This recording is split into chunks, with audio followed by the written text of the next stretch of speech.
Well, howdy, YouTube land. It's TomKat with Mason Jar Mafia, and I have a question. How would you like to make your corn liquor taste like whiskey? That's the question I had. Anybody who follows me at all knows that I'm a big fan of Maker's Mark. It's probably my favorite bourbon, and I read up on my very favorite of theirs, which is called 46, and they use French oak chips. And I thought, hey, why not? I ought to give that a try. And so I did, and I liked it. And I recently took a little trip down to see my buddy Wayne. I was a little nervous. Wayne's been doing this longer than me, and he's pretty respected in his skill and ability. And he tasted it, and he liked it, and I could tell he wasn't just being nice to me. He really did like it. So I figured I was kind of on to something. And it was his suggestion that, hey, you ought to share this with the world. So I'm going to. What we got right here,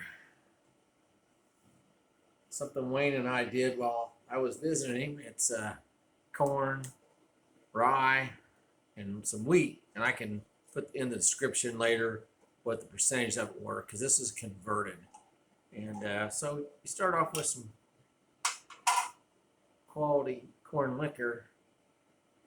I'm going to do this just to make sure everything's the way it ought to be. It is Wednesday, you know. This is testing purposes only.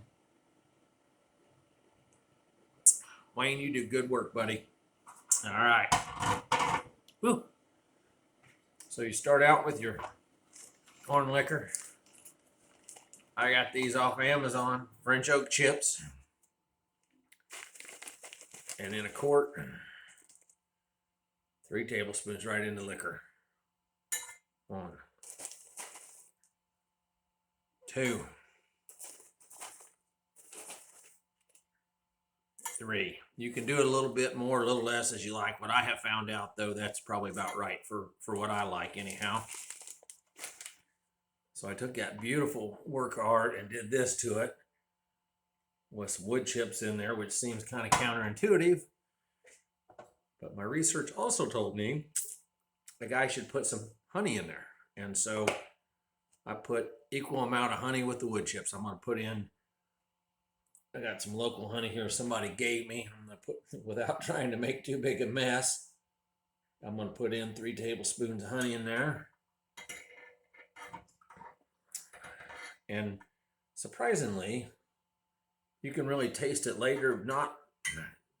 The two of these work together really good. Something about the French oak and the honey give it its own kind of flavor. And I've been happy with it. Like I said, Wayne seemed to like it. So I got her here all mixed up. Doesn't look like much, just a bunch of crap floating around in there, kind of like dirty water, don't it? But I can assure you this was a really good jar of shine I started with. All right, so I got her in there. You get her mixed up. And then I shake it up, and then I shake it, you put it in a dark, cool place and shake it every day for, I don't know, a week, 10 days, something like that. And then by that time, it actually was pretty good.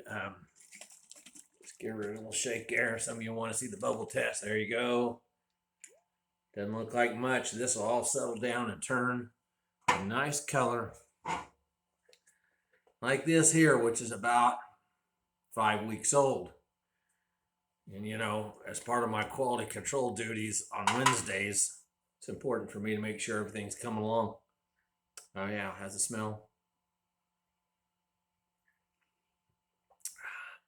Man, that really takes some of the edge off of it.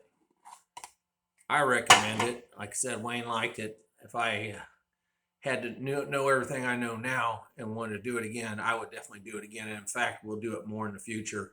It's a pretty cheap, easy way to give you a surprisingly good whiskey. Real true bourbon is not made this way. It has to be aged in barrels, but it is a whiskey, and I like it. And it'll take you about 3 weeks to a month to really see the color and the taste. And this one that I just did of Wayne's and mine, I'm gonna let it set a lot longer than that, just because. So anyway, I hope you've enjoyed my little contribution today. We would sure appreciate any subscription and thumbs up like you could give us on our great friends at YouTube. Thanks for joining me and have a wonderful day. Shine on. Whoop. Hey, let's do this right. Shine on.